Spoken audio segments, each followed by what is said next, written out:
নমস্কার বন্ধুরা, আমি আবার একটা রেসিপি নিয়ে এসেছি। সেটা হচ্ছে মিষ্টি পোলাও বা বাসন্তী পোলাও। তোমরা আমার রেসিপিটা দেখো, দেখে ভালো লাগলে লাইক শেয়ার কমেন্ট জরুর করো। সেই মিষ্টি পোলাও কিভাবে বানায় দেখো। এর জন্য কি কি জিনিসের দরকার সেগুলো আগে বলে নিই তোমাদের কাছে। এই দেখো, আমি গোবিন্দভোগ চাল নিয়েছি। এই যে এটা অনেকেই হয়তো, আমাদের বাঙালিরা সবাই তো জানো, কিন্তু যারা নাকি বাইরে তারা হয়তো অনেকেই জানে না এটা কী চাল। যেই এই চালটা দিয়ে না, দেখো চালটা একদম ছোট ছোট হয়, একদম চালের দানাগুলো। এই চালটা দিয়ে না খুব সুন্দর গন্ধ বেরায়। এই চালটা দিয়ে পোলাও করলে খুব ভালো লাগে, যখন বানাবে তারপরে খুব সুন্দর গন্ধ বেরাবে। এই দেখো, আমি এই গ্লাসটার 1 গ্লাস চাল নিয়ে নিয়েছি।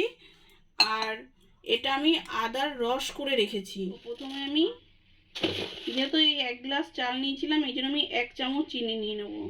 আর তোমরা তোমাদের স্বাদ অনুযায়ী নিও। আমি আমার স্বাদ অনুযায়ী আমি 1 চামচই নিয়েছি, তোমরা এর থেকে কম বেশি করতে পারো। আর স্বাদ অনুযায়ী নুন দিয়ে দিচ্ছি, সামান্য একটু হলুদ দিয়ে দিচ্ছি জাস্ট কালার আনার জন্য। এই দেখো, বড় এলাচ দিয়ে দিলাম, দারচিনি গুঁড়ো দিয়ে দিলাম, একটু থেতো করে রেখেছিলাম, একটু লং দিয়ে দিলাম, লবঙ্গ যেটাকে বলে, একটু ছোট এলাচ দিয়ে দিলাম, এই তেজপাতাটা দিয়ে দিলাম, এই আদার রসটা দিয়ে দিলাম পুরোটা,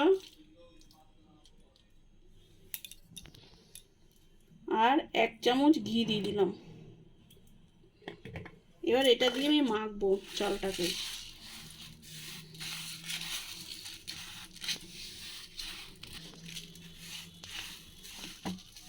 এই দেখো, আমার চালটা মাখা হয়ে গেছে। এবার আমার দেখো কুকারটাও গরম হয়ে গেছে ওই সাইড। এই দেখো, আমার কুকারটা গরম হয়ে গেছে। আমি 1 হাতা তেল ঢেলে দিলাম, আর এই দেখো ঘি ঢেলে দিলাম 1 চামচ।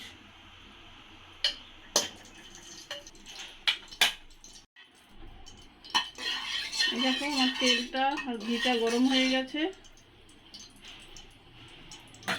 এবার আমি একটা তেজপাতা ছিঁড়ে দিলাম, একটু দারচিনি দিয়ে দিলাম, লবঙ্গ দিয়ে দিলাম, ছোট এলাচ থেতো করা ছিল আর বড় এলাচ থেতো করা ছিল ওটা দিয়ে দিলাম,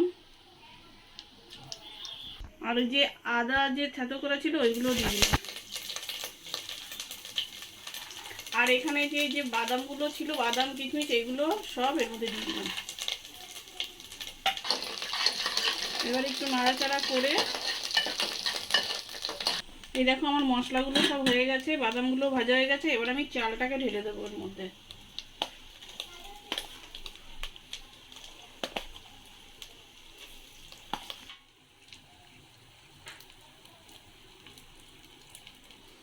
এই দেখো, আমার চালটা পুরো ভাজা ভাজা হয়ে গেছে।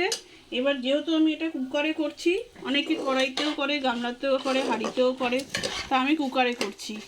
এই দেখো, এবার আমি এই যে 1 গ্লাস চাল নিয়েছিলাম, এই 1 গ্লাস জল, 1 গ্লাস আর হাফ গ্লাস জল দিয়ে দেবো, মানে মোট 1.5 গ্লাস। তারপরে 2টো সিটি মারলেই হয়ে যাবে। তারপর 2টো সিটি মারবো, তাহলেই আমার পোলাওটা রেডি হয়ে যাবে।